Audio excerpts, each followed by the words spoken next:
If you want better sleep, check out Pod 5 from our sponsor, 8 Sleep. It is a smart system that fits over any existing mattress, and it turns your bed into a fully adaptive sleep environment. The Pod 5 uses AI to adjust temperature, elevation, and sound in real time. Each side of the bed can cool or heat independently, and the new Pod blanket extends the comfort from head to toe. It can even detect snoring and gently raise your head to help. This has transformed my nights because I'm a hot sleeper. The Pod 5 keeps me cool, so I wake up feeling more rested. Go to 8sleep.com/Pacman and use the code Pacman for $350 off your very own Pod 5 Ultra. Welcome to the David Pakman Show. My name is Brittany Page from the Page Perspective right here on YouTube, and I am the very lucky guest host for today while David is off, hopefully enjoying some much needed rest, given he's the hardest working man in online political media. Let's just get right into it. It appears as though Donald Trump had a really rough holiday weekend, from the unhinged post on Truth Social to the word salad speech at the wreath laying ceremony at Arlington National Cemetery. He doesn't seem like a man who is doing well. And we're going to play a clip from the speech where he somehow finds a way to make the Memorial Day ceremony at Arlington National Cemetery about him. In a moment, we're going to play that. But prepare yourselves, because I was cringing watching it. It's so horrible. Before we play it, let's just quickly look at this post on Truth Social, and then we'll get to the speech. This is how Donald Trump decided to start Memorial Day. Quote, "Happy Memorial Day to all, including the scum that spent the last 4 years trying to destroy our country through warped, radical left minds who allowed 21 million people to illegally enter our country, many of them being criminals and the mentally insane, through an open border that only an incompetent president would approve, and through judges who are on a mission to keep murderers, drug dealers, rapists, gang members, and released prisoners from all over the world in our country so they can rob, murder, and rape again. All protected by these USA-hating judges who suffer from an ideology that is sick and very dangerous for our country. Hopefully, the United States Supreme Court and other good and compassionate judges throughout the land will save us from the decisions of the monsters who want our country to go to hell." I mean, sometimes you just need to hear it from someone who's not him to understand how unhinged it is. I mean, paging Jake Tapper and Alex Thompson. I think there's a book here if they're interested. Maybe, hopefully. It never fails, right? The President of the United States giving a Memorial Day statement to the scum. Of course, this is what we expect from this person at this point. This is very in line with who he is. Memorial Day is a solemn occasion in the United States when those who died while serving in the armed forces are honored. We certainly don't expect Trump to behave appropriately on such an occasion, because he never does. He isn't the focus. The attention is taken away from him, and he can't tolerate that. But also, he fundamentally doesn't respect the people serving in the military or those who lost their lives serving in the military. And it feels like a lifetime ago, but remember when the Chief of Staff, John Kelly, a Republican, not some progressive or liberal activist, John Kelly, this is what he said about Trump, while confirming reporting from The Atlantic about vicious and disgusting remarks Trump made about those in the military, including those who died. Quote, "A person that thinks those who defend their country in uniform, or are shot down or seriously wounded in combat, or spend years being tortured as POWs are all suckers because there is nothing in it for them. A person that did not want to be seen in the presence of military amputees because it doesn't look good for me. A person who demonstrated open contempt for a Gold Star family, for all Gold Star families, on TV, during the 2016 campaign and rants that our most precious heroes who gave their lives in America's defense are losers and wouldn't visit their graves in France. Right. But Republicans still fall in line, trip over themselves to prove fealty, show themselves to be servile pets with no bottom to the depths of their obsequiousness.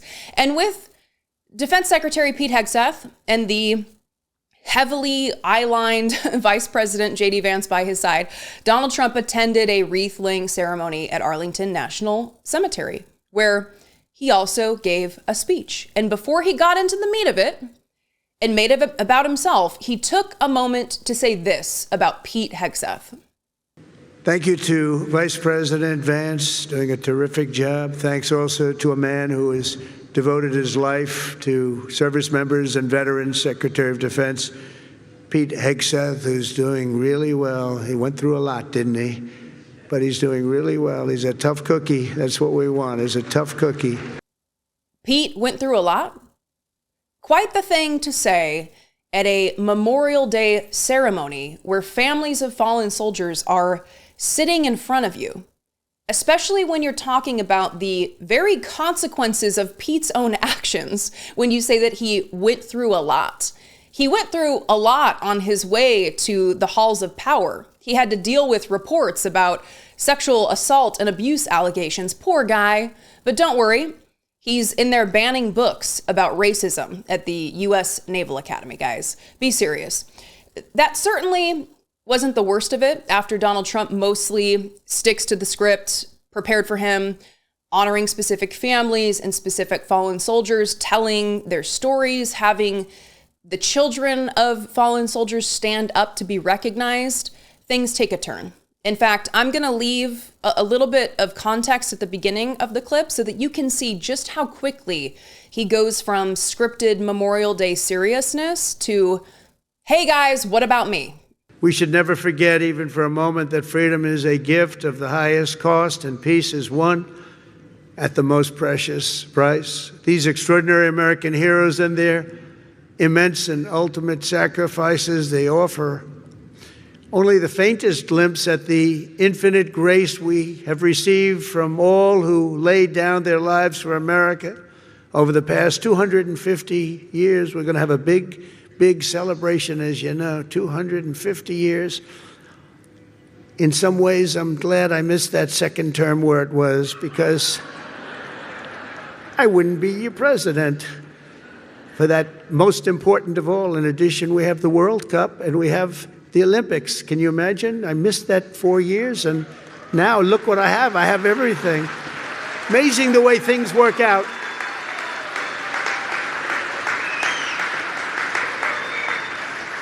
God did that. I believe that too. God did it. Now look what I have. I have everything. Amazing the way things work out. God did that. Again, while families of fallen soldiers are sitting right there in front of him, he's talking about what God has given him, the Olympics, endless opportunity for celebration, when just 2 minutes prior to this, he had the children of a fallen soldier stand up to be recognized for their mother's sacrifice. And yes, the audience is clapping. I don't know what to make of that, okay? Because I find this horrifying. But if you think it stops there, you're wrong. You know, I got the World Cup and I got the Olympics. The 250 years was not mine. I'd like to take credit. But I got the Olympics, I got the World Cup when I was president. And I said, boy, it's too bad I won't be president then. And look what happened. I turned out, and we're going to have a great time. We're going to have a great celebration. But most important of all is the 250th anniversary. That blows everything away, including the World Cup and including the Olympics, as far as I'm concerned. In any corner of this cemetery, at any resting place for our war dead, anywhere on earth, you'll find untold stories of equal heroism and heartbreak unmatched, patriotism and devotion and acts of selflessness and courage. Okay, and then right back into the script, talking about the dead. Republicans don't care. J.D. Vance and Pete Hegseth, with their wide smiles and eager approval, do not care. Donald Trump continues to insult and disparage and show his disregard for even those who gave the ultimate sacrifice, as he himself describes it, but only in a script written by someone else for him to read. When he's allowed to be himself, he shows what he really cares about. And it's not going to change. And it's why we've got to keep our eye on the ball, keep showing up, keep the pressure up on our elected officials, and fight our way out of this mess. My name is Brittany Page from the Page Perspective, right here on YouTube, and I'm so happy to be going through the important news of the day with you all. Welcome to the Resistance, the New York Post. The New York Post, a conservative tabloid owned by Rupert Murdoch, part of Rupert Murdoch's conservative media empire. You wouldn't expect them to run an article critical of Donald Trump, but that's exactly what we're getting from the New York Post editorial board. They are out with a new warning for Donald Trump, and that is actually exactly how the article begins. Quote, "A warning to President Donald Trump. Everyone, including your friends, is starting to get a brutal case of tariff burnout." This warning is in response to Trump's recent threat to impose a 50% tariff on the EU. He went from imposing 20% tariffs before cutting that to 10% for 90 days on April 9th, to then showing how he struggles with emotional regulation and posting on Truth Social last week that his discussions with the EU are going nowhere and they have been difficult to deal with. So he floated a 50% tariff to start June 1st, only to announce on Sunday that he has now agreed to a deadline extension of July 9th. All of this seemingly part of the art of the deal, right? Put wildly unpopular policies in place, cause a panic, walk back said wildly unpopular policies, claim victory, repeat. And don't take my word for it. Take it from the New York Post. Quote, "It's more whiplash for those following closely. He keeps announcing prohibitive levies, then backing off, and even brandishing landmark deals, only to seemingly go on the war path again. It may make sense to him, and his specific targets may get the message he's sending their way, but everyone else is trying to read what it means for themselves.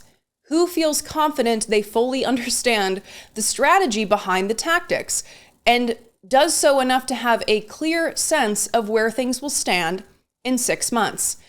Good question, not me. In fact, if any one of you out there want to provide some comforting prognostications for me, that would be great. The only sense that I have of the future right now is terror. So in the words of Johnny Lang, please, someone lie to me. Tell me everything is all right. It's what we need right now. But the editorial board is making the point here. Not only is Trump's chaotic governance giving his critics ammunition, it's also scaring his supporters. Quote, "Import and export sensitive businesses, especially mom and pop places with tiny margins, many of whom are Trump's own supporters, can't plan or take risks when they don't know what's coming down the pike, which chokes entrepreneurship. And casual observers wind up fearing that he has no strategy, that he just pushes the tariff button when he's bored. It's one thing for your enemies to find you unpredictable, another for your friends to worry you're acting on pure whim. All of this uncertainty exacts a cost of its own, angst that builds with every surprise twist." They go on to note that 57% of Americans say that tariffs are hurting the economy, that 26% of Americans say they are the biggest mistake of Trump's second term. They're trying to appeal to Donald Trump's desire to receive applause and retain the support of his followers. The only problem there, as I see it, is there is seemingly little that Trump can do to lose at least a solid percentage of his supporters. We've started to see some people peeling off as they realize the federal reduction in workforce meant them and their job, or the free IVF Trump promised is not going to happen. In other words, some people have found their empathy after their tragedy and it woke them up from the spell of Trump. But I guess the fear here from the, again, the New York Post, is that more Americans will begin to feel the pain and will start to make the connection that that pain is directly related to policy choices made by Donald Trump to sacrifice them. And then Republicans will lose their power. The ultimate fear for Rupert Murdoch. A popular conservative tabloid has spoken. Now, where are the elected Republicans? The Friday night news dumps from the Trump administration have been frequent and substantial. Massive, one might say, massive dumps. I think that's how Trump would say it, right? Dumps. Well, we got another Friday night dump. We're gonna keep going with it because we're already pretty deep in it. This time from Defense Secretary Pete Hegseth. He put out this memo late on Friday detailing new restrictions on reporters inside the Pentagon. And before we get into the specifics, this is part of a broader ongoing attack on the media from the Trump administration to avoid accountability. At the start of the Trump administration, Pete removed the dedicated workspaces for NBC News, The New York Times, NPR, and Politico, instituting a new policy allowing Trump-friendly media more access instead. This, as evidenced by One America News Network, the New York Post, and Breitbart moving in. Trump's pick for the Federal Communications Commission, FCC, Brendan Carr, not only does he wear a pin of Donald Trump's face, scary, horrifying stuff, he's also started investigations into PBS, NPR, Comcast, and of course, Trump has specifically targeted PBS and NPR, trying to strip their federal funding. I'm probably missing examples of other attacks, but what better way to show solidarity than to use NPR's reporting on this Friday night memo, further restricting access to the Pentagon. Quote, "The restrictions ban reporters and other media from many areas of the Pentagon unless they're accompanied by an approved government escort. The restricted areas include the offices of Hegseth, his top aides, and the chairman of the Joint Chiefs of Staff. Members of the press covering the U.S. military have historically had access to these newly restricted areas through past Republican and Democratic presidential administrations." Now, I want to give you a chance to take a guess about the rationale provided by Pete Hegseth for this move. Unprecedented restrictions on press access to the Pentagon. Why might we need that? Well, according to Pete, it's a national security issue. Quote, "While the department remains committed to transparency, the department is equally obligated to protect classified national intelligence information and sensitive information, the unauthorized disclosure of which could put the lives of U.S. service members in danger." Is this signal-loving goof kidding us right now? You want to protect classified national intelligence information? Then clean up your own act, buddy. You're the one firing off sensitive updates to all your pals on Signal like you just joined Twitter in the year 2009, posting every little thing you're doing to your timeline, except instead of just standing in front of the microwave, heating up my dinner, we've got serious and sensitive war plans. Hopping back to NPR, quote, "The Pentagon Press Association, an organization independent from the U.S. government that represents journalists who cover the military, expressed deep concern in a statement shared with NPR. Quote, "There's no way to sugarcoat it." PPA's board of directors said in the statement, "Today's memo by Secretary Hegseth appears to be a direct attack on the freedom of the press and America's right to know what its military is doing. The National Press Club is urging the Pentagon to swiftly reverse course." The organization's president, Mike Balsamo, said in a statement Friday, quote, "Restricting access doesn't protect national security. It undermines public trust." Yeah, well, I think that damage has already been done. That ship has already sailed. How can we, have public trust when our institutions are being run by these people? Pete Hegseth having the position he does undermines public trust. We know the Trump administration does not want accountability and will do whatever it takes to ensure those who endeavor to hold them accountable are prevented from doing so.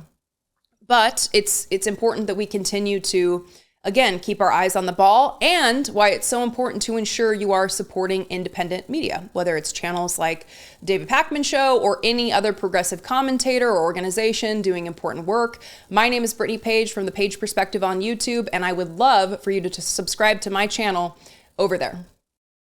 If you're not sleeping well, everything suffers. Energy, mood, even your memory. And that is why I want to tell you about Pod 5 from our sponsor, 8 Sleep. It's a smart system that transforms any bed into a personalized, fully adaptive sleep environment. The Pod 5 cover goes right over your existing mattress and uses AI to regulate temperature, elevation, even sound throughout the night, adjusting to your sleep stages in real time. You get precision cooling or heating on each side of the bed from 55 to 110 degrees Fahrenheit. And now with the new Pod Blanket, the comfort extends across your entire body. This has been a game changer for me. I get hot at night, and the Pod 5 keeps me cool. No more waking up too hot, no more loud fan next to the bed. It even detects snoring and gently raises your head to stop the snoring automatically. You can add in white noise if you want, guided meditations. You get 30 days to try it at home and return it if you don't like it. But I'm confident you will love it. Go to 8sleep.com/Pacman and use code Pacman for $350 off your very own Pod 5 Ultra. The link is in the description. Welcome back to the David Pakman Show. My name is Brittany Page from the Page Perspective right here on YouTube. And I am back as your guest host for today while David is out. Shout out to David for allowing me back, and shout out to you all.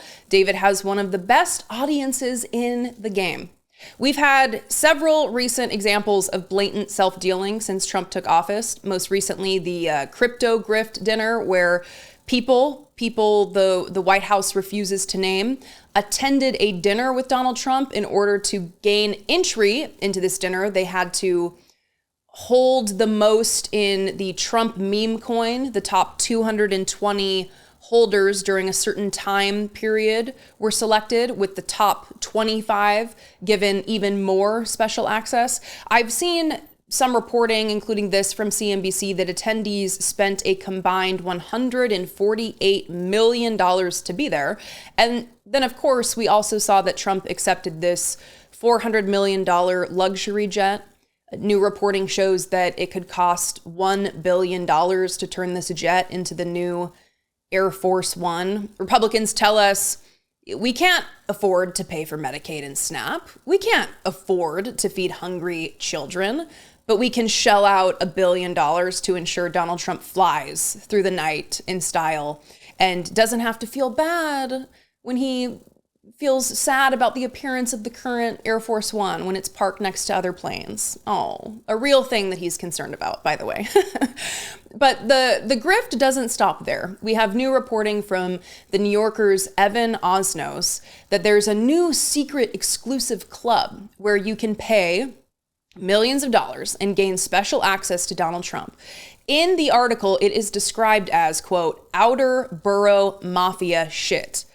Let's dive into this. Quote, when Donald Trump returned to the White House this winter, members of his circle set about creating an establishment that might suit their preferences. The president's oldest son, Don Jr., was among the founders of a members-only society called the Executive Branch, open by invitation to those who can pay initiation fees of as much as $500,000. The Executive Branch, which has a coat of arms that combines a bald eagle with a monogram of the club's initials, offers a home to those who stand astride the MAGA ledger, the people who both fund Trump's initiatives and profit from them. A number of the co-owners, like Don Jr., known less for their achievements in business than for their proximity to Trump.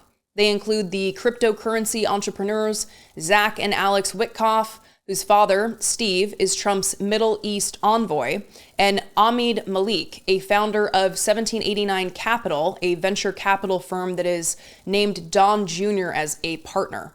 In April, Malik was appointed to the board of the government-backed mortgage firm, Fannie Mae. I spend a lot of time talking about homelessness, poverty, the poor and working class. You might get that from my background here.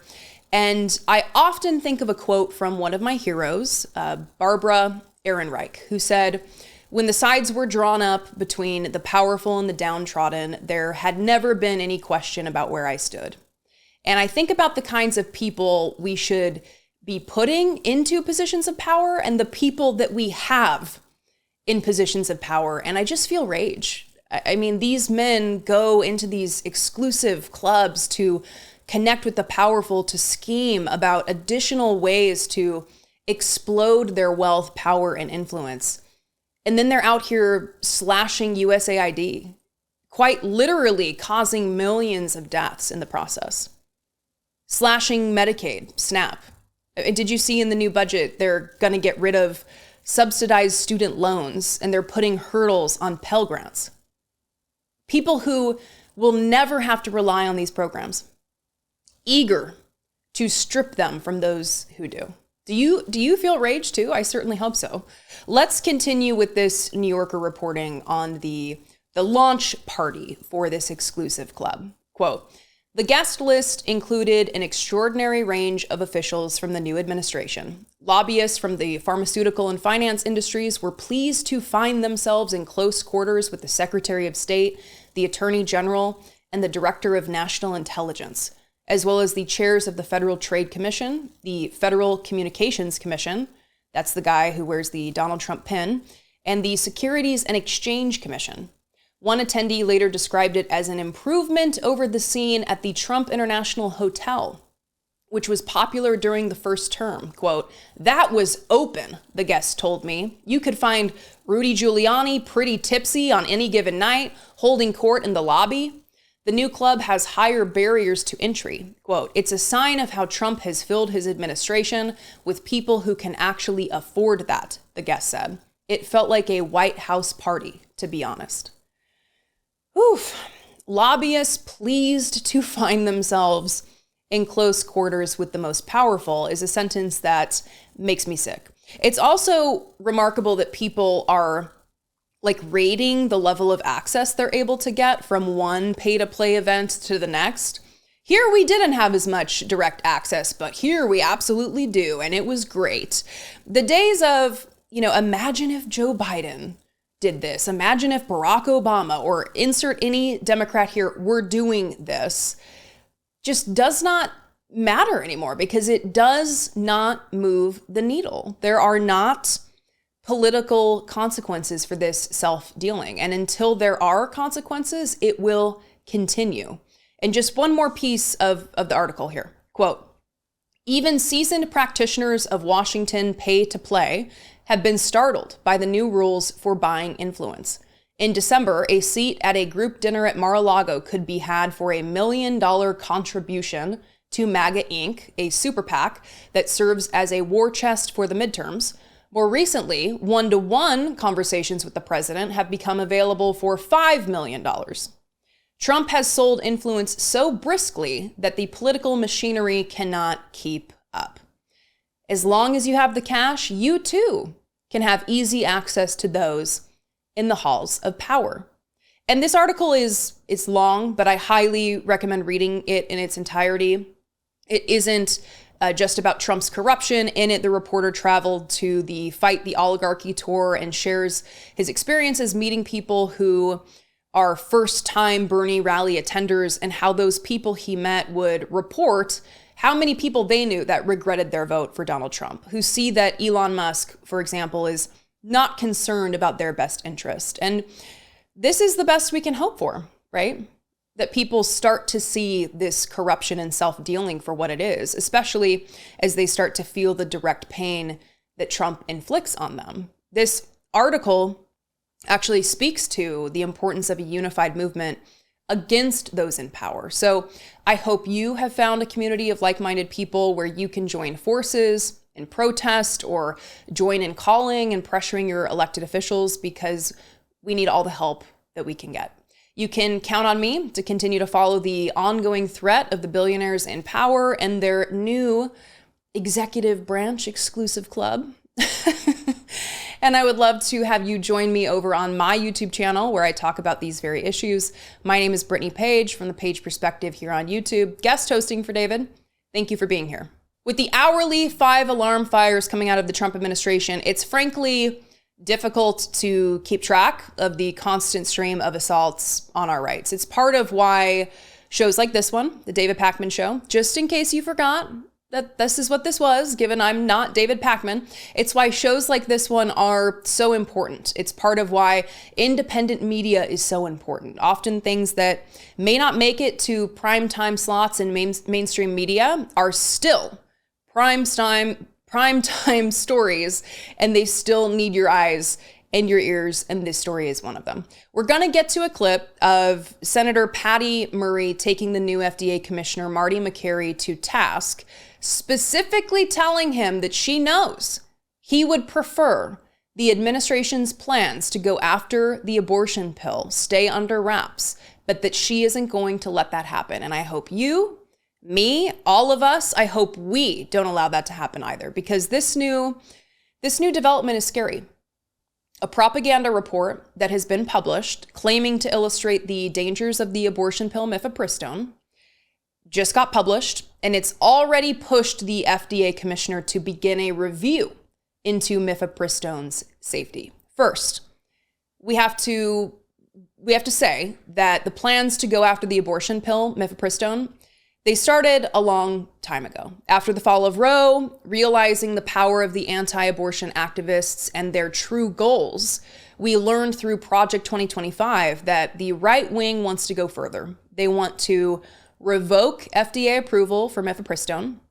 And if they can't do that, as outlined in Project 2025, they want to use the Comstock Act, an anti-obscenity law from 1873 that bans obscene materials from being sent in the mail, but also, quote, any article or thing designed or intended for the prevention of conception or procuring an abortion.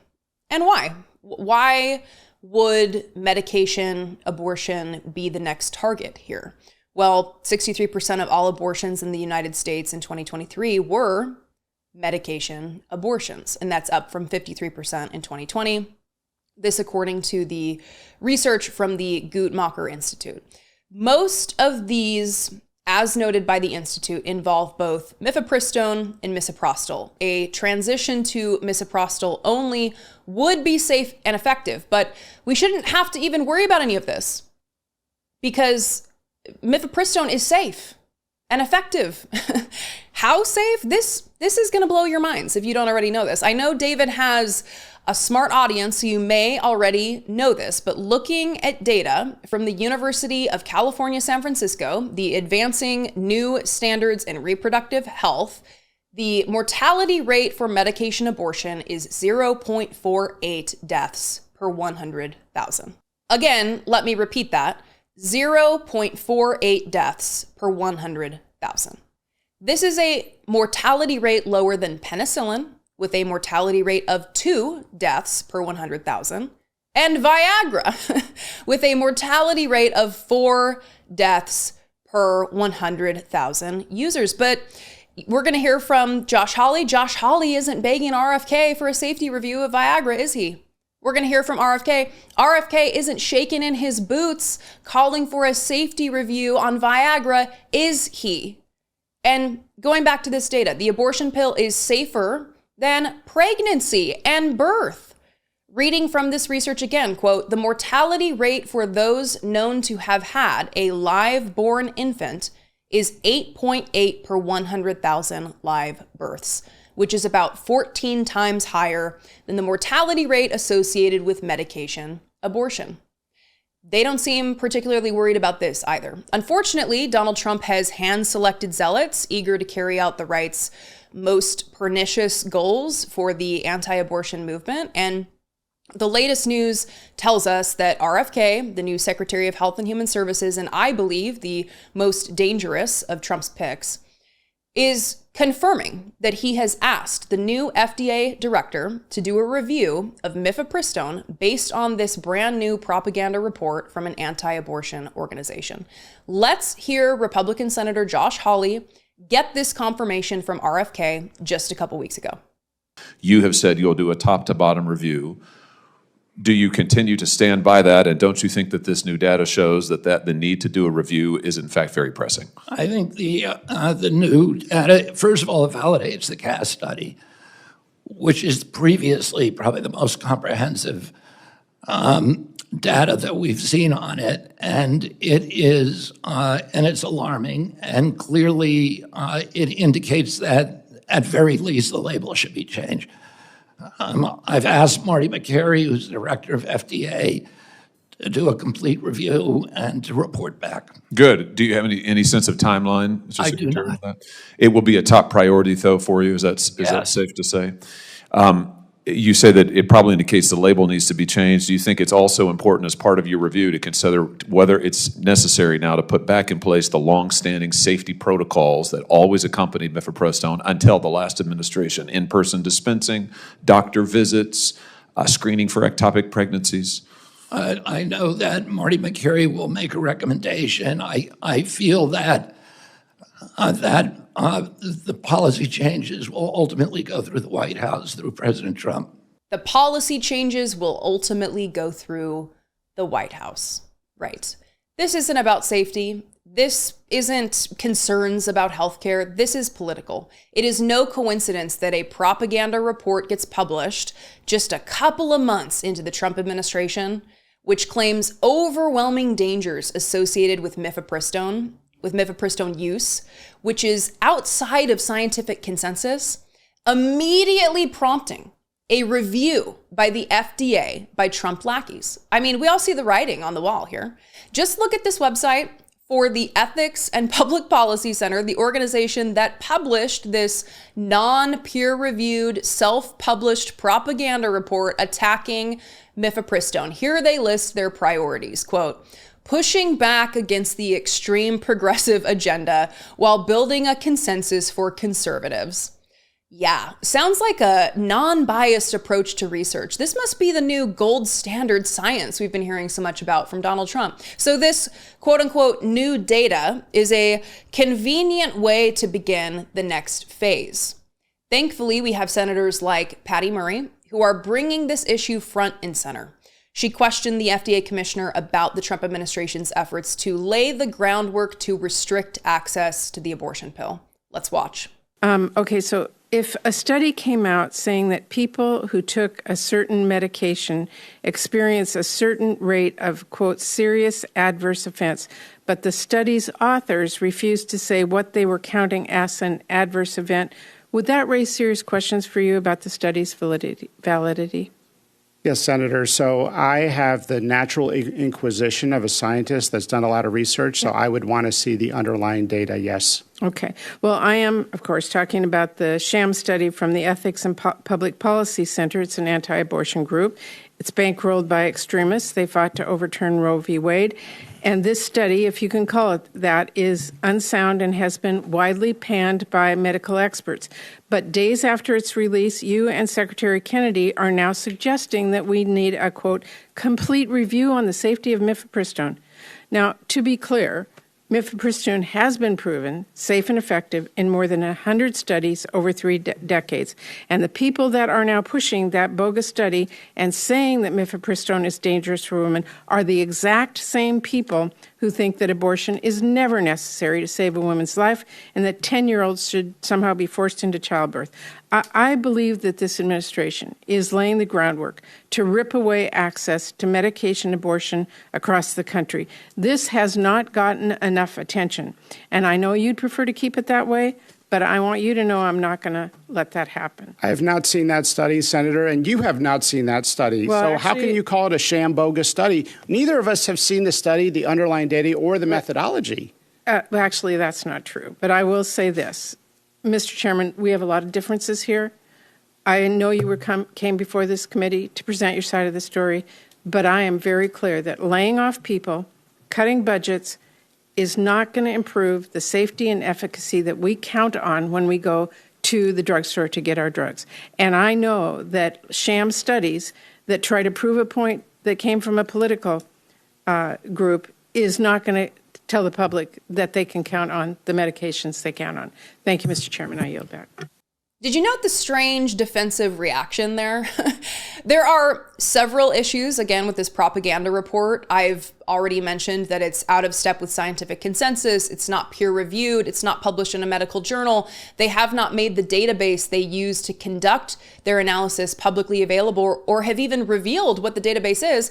Their main claim is that 11% of those who took the abortion medication mifepristone experienced a serious adverse event. But they included things like emergency room visits as serious adverse events, when it's a known fact that many women go to emergency rooms after medication abortions for any number of reasons, many of which aren't serious adverse events. They could be making sure that the abortion worked. They could be going to ask questions about concerns about the process. I could go on, but I'm just going to leave you with one of the main limitations. And this one is so remarkable. It's cited in this Washington Post summary of the report. This comment is from a spokesman for the organization that published the report. Quote, "We acknowledge that a limitation of our data set is that it does not capture whether a patient actually ingested the medication, only whether it was dispensed or administered," Estes said. "This is an inherent constraint of claims and administrative data." So this entire report that's being used to kick off an investigation into the safety of a medication that has been FDA approved since the year 2000 and used by over 7.5 million people, a medication that is safer than penicillin and Viagra and childbirth, is based on some data set they won't reveal that doesn't even capture whether the medication was actually taken. I mean, what are we doing here? Please, I beg you, share this video with a friend. Share this with someone who needs to hear this message. Call Patty Murray and thank her for her efforts if she represents you. Call Josh Hawley and shame him if he represents you. The Trump administration, RFK, Martin McCary, Josh Hawley, the entire Republican Party, the anti-abortion activists, they are counting on the flood of information to drown this out, but we can't let them. My name is Brittany Page, and I am so grateful to be here with you all talking about these important issues, and I would be so grateful if you would join me on my YouTube channel by subscribing over there. Just search my name or click the link in the description of this video. Don't forget that the best way to support the David Pakman Show is by becoming a member, which gives you access to the daily bonus show, the regular show with no commercials. You also get access to our entire archive of every episode dating back a really long time and plenty of other awesome membership perks. Go to joinpakman.com, joinpakman.com. Welcome back to the David Pakman Show. I am still Brittany Page from the Page Perspective on YouTube, and I am yet again still the guest host for today while David is out. Thank you for joining us here. It is not every day we get such a clear illustration of Republican hypocrisy, but that's what we have today in Texas's SB 10, which requires public schools to display the 10 Commandments. Never mind that a similar law in Louisiana was struck down by a federal court as unconstitutional. Texas is ready to join the fight. The interesting piece of this is that SB 10 passed the House in Texas on a Saturday with a final vote on Sunday. Saturday is the Jewish Sabbath and Sunday is the Christian Sabbath. And as one Democratic Texas representative, James Tallarico, pointed out, this act is at odds with the 10 Commandments Republicans want to force on public schools. Does the gentlelady yield for some questions? Will the lady yield for questions? The lady yields. Thank you, Representative Noble. What is the fourth commandment? Are you referring to my to the way it's written in the bill? Yes. Okay, right.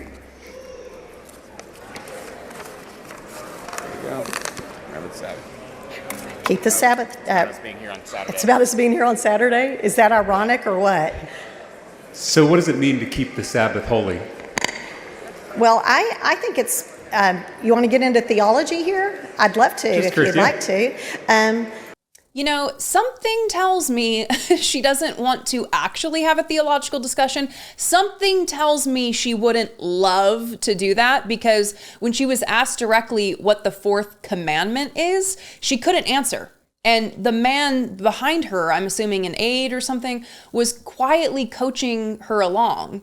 But we see where this is going. Representative Noble there is being forced to grapple with the hypocrisy, and she's struggling.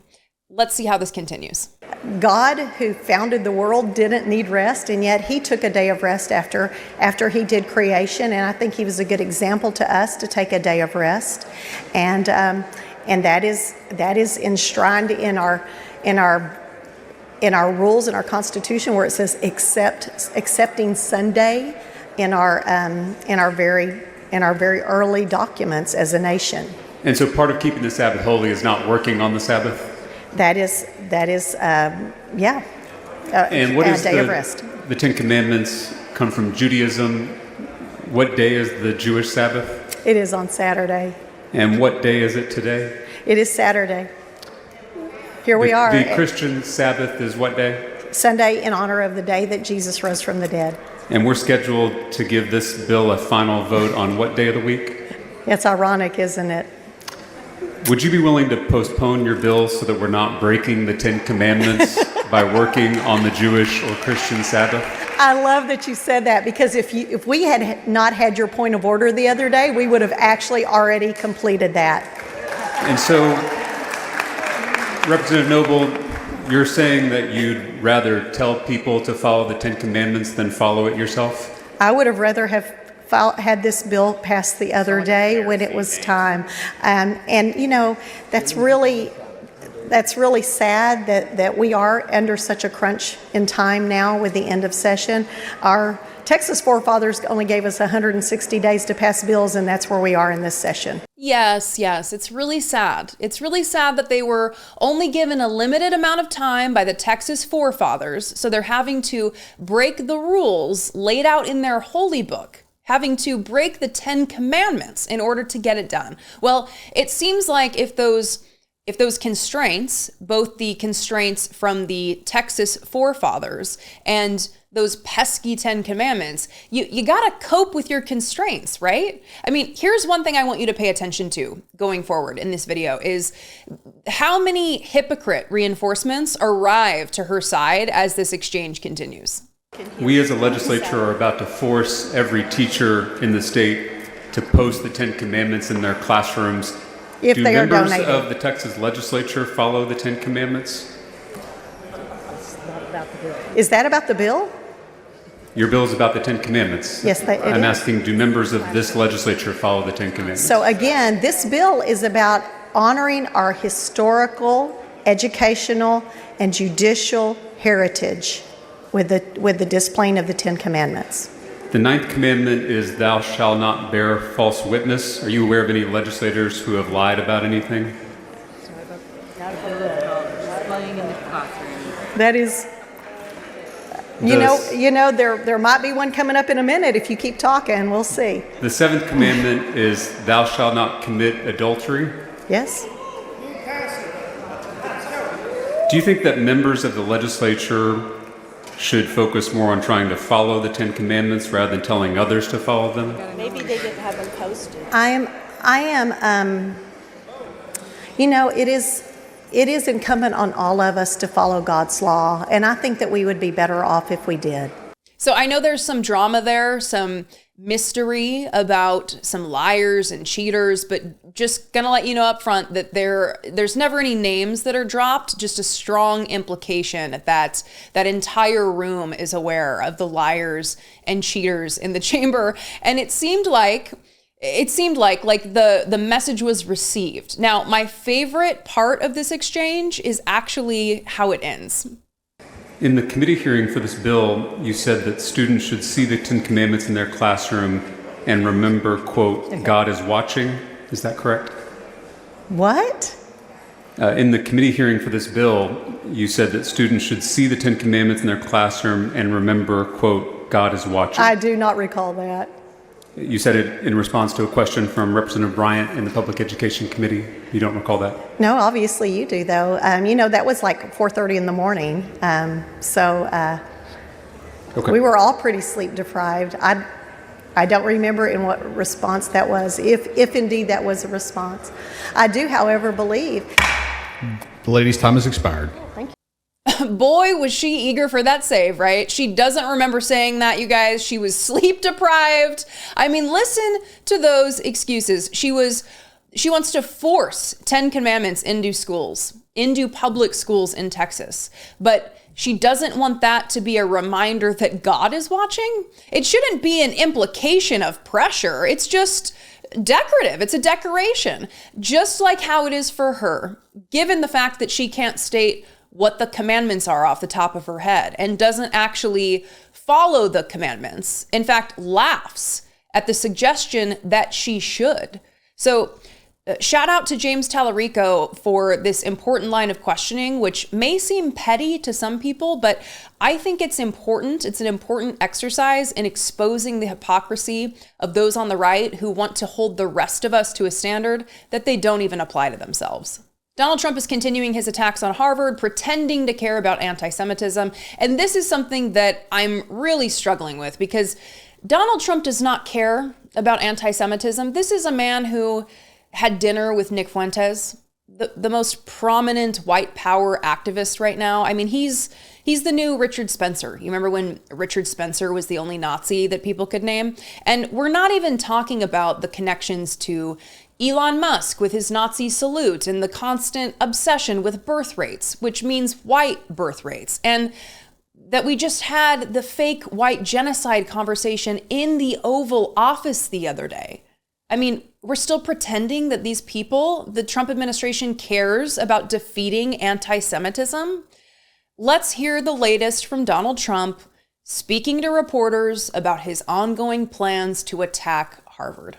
On Harvard, do you think you'll come for their endowment in any way or go after financial aid? Well, look, part of the problem with Harvard is that there are about 31%, almost 31% of foreigners coming to Harvard.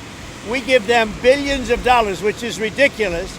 We do grants, which we're probably not going to be doing much grants anymore to Harvard. But they're 31%, but they refuse to tell us who the people are. We want to know who the people. Now, a lot of the foreign students we wouldn't have a problem with. I'm not going to have a problem with foreign students, but it shouldn't be 31%. It's too much because we have Americans that want to go there and to other places, and they can't go there because you have 31% foreign. Now, no foreign government contributes money to Harvard. We do. So why are they doing so many? Number one. Number two, we want a list of those foreign students, and we'll find out whether or not they're okay. Many will be okay, I assume. And I assume with Harvard, many will be bad. And then the other thing is they're very anti-Semitic. Everybody knows they're anti-Semitic, and that's got to stop immediately. We'll get a list and see if they are okay. And how do we see that going? The Trump administration gets their hands on a list of people and starts targeting people for op-eds they've written about the genocide in Gaza or other opinions they don't like. Anyone who has criticized Donald Trump is on the chopping block. This man becomes more dangerous with each day that passes, just absolutely drunk with power. And there was a recent NPR article by Tom Dreisbach detailing the various Trump administration officials who have ties to anti-Semitic extremists, including one you may remember because he dressed up like Hitler. He was an insurrectionist. He's been described as a Nazi sympathizer. He's a prominent Holocaust denier. His name is Timothy Hale Cusinelli. Well, 3 associates of Donald Trump have close ties to this guy, including the White House liaison to the Department of Homeland Security. His name is Paul Ingrassia. I'm not sure if I'm pronouncing that correctly. He is not just connected to the Hitler mustachioed Nazi sympathizer, but he also attended a Nick Fuentes rally. What are we doing about Paul, Donald? You're gonna defeat anti-Semitism, right? NPR also lists Rachel Colley, the communications director for the White House Office of Management and Budget, for her ties to extremists. And then also Ed Martin, who is most recently known for his failed nomination to be the U.S. Attorney for D.C. Thank God. So I don't want to hear one more thing about anti-Semitism until these remaining two people who have seemingly prominent positions in the administration are ousted. My name is Brittany Page, and I host the Page Perspective right here on YouTube, and I'd love it if you would head over there and click subscribe on my channel. If you value what we do at The David Pakman Show, remember to support us on Patreon. Go to patreon.com/David Pakman Show, where you can get access to behind-the-scenes videos, the daily bonus show, the commercial-free daily show. You can support the show for as little as $2 a month. Check it out at patreon.com/David Pakman Show. Welcome back to the David Pakman Show. My name is Brittany Page, and I host the Page Perspective right here on YouTube. I'm the guest host for today while David is out. And if you have enjoyed my guest hosting today, if you have laughed at one of my dumb jokes, or you like my vibe, or you learned something, or you felt like something was well researched or whatever, I would love for you to go subscribe to my channel where I talk about these very issues. If you, however, did not like my guest hosting, that is perfectly fine. I'm not for everybody. I hope you subscribe and like and give views to someone you do like, because we all need the support for independent media, all the support we can get right now. So earlier in the show, we talked about the New York Post coming out and taking Donald Trump to task for his terrible tariff chaos. But now we also have Trump's alma mater coming out and warning of the damage to come from the House reconciliation bill. Trump loves to brag that he went to the Wharton School of Finance, but it seems like Wharton is not too fond of his plans for the budget. So let's take a look at some of these key points. Quote, tax provisions approved by the House Ways and Means Committee would extend and expand major components of the 2017 Tax Cuts and Jobs Act, which we estimate will increase primary deficits by $4.3 trillion over 10 years. The bill would increase GDP by 0.4% in 10 years and 0.7% in 30 years. The average wage falls slightly in 10 years, but increases by 0.3% in 30 years. On a dynamic lifetime basis, lower income households and some in the middle class are worse off. Quite the summary. Falling wages, ballooning the deficit, lower income households specifically highlighted as worse off, and from Trump's own alma mater. The reality is that the Republicans in both the House and the Senate have no regard for how their budget plans will impact the most vulnerable, those on society's margins, those in the working class. They are in this to expand their wealth and power and the wealth of the richest in the country at the expense of the working class. And that's why it's more important than ever to ensure that you are calling your elected officials in the Senate as we begin this next phase to ensure they know what your priorities are. Speaking of priorities, the priorities of this administration are made clear in many different ways. We have the gutting of Medicaid and SNAP to extend Trump's tax cuts for the wealthy is one major recent example, but his pardons also tell us about his priorities. We had the pardons for the insurrectionists, obviously. We had pardons for anti-abortion activists who were convicted under the FACE Act, the Freedom of Access to Clinic Entrances Act, activists who in some cases committed violent and vicious assaults, including crushing a clinic employee's hand in a door. And now we have a pardon for a former Virginia sheriff who was convicted by a jury on federal bribery charges and sentenced to 10 years in prison. What exactly was he doing with this bribery scheme? Well, according to the Associated Press, he was, quote, deputizing several businessmen in exchange for cash payments. Former Culpeper County Sheriff Scott Jenkins, 53, was found guilty on fraud and bribery charges and sentenced in March. But on Monday, Trump posted on his social media platform, Truth Social, that Jenkins and his family have been dragged through hell by a corrupt and weaponized Biden DOJ. The case is interesting because it comes down to who are you going to believe, the cops or the cops? Because during the trial, quote, Jenkins, the sheriff, took the stand in his own defense and said there was no connection between the payments he received and the badges he handed out, according to news reports.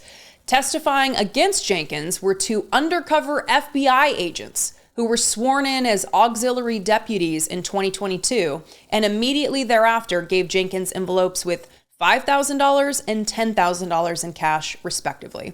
So the party that backs the blue prioritizes the story of the ones who are loud and public supporters of the president then. Sounds about right, given that that is the case with Jenkins here. So as we've seen before, Donald Trump prioritizes a person who does not admit wrongdoing, does not believe that they did anything wrong, as long as they have illustrated that they are on his side, they're good to go. My name is Brittany Page, and I host the Page Perspective on YouTube. I'm so grateful to David and his wonderful team for inviting me back to guest host, and I'm so grateful to all of you for joining me here today.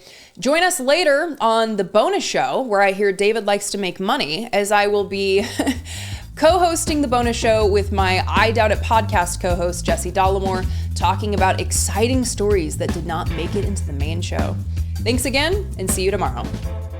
Thanks a lot for watching today's show. I just want to take a second to tell you about today's sponsors. If you want better sleep, check out Pod 5 from our sponsor, 8 Sleep. It is a smart system that fits over any existing mattress, and it turns your bed into a fully adaptive sleep environment. The Pod 5 uses AI to adjust temperature, elevation, and sound in real time. Each side of the bed can cool or heat independently, and the new pod blanket extends the comfort from head to toe. It can even detect snoring and gently raise your head to help. This has transformed my nights because I'm a hot sleeper. The Pod 5 keeps me cool, so I wake up feeling more rested. Go to 8sleep.com/Pacman and use the code Pacman for $350 off your very own Pod 5 Ultra.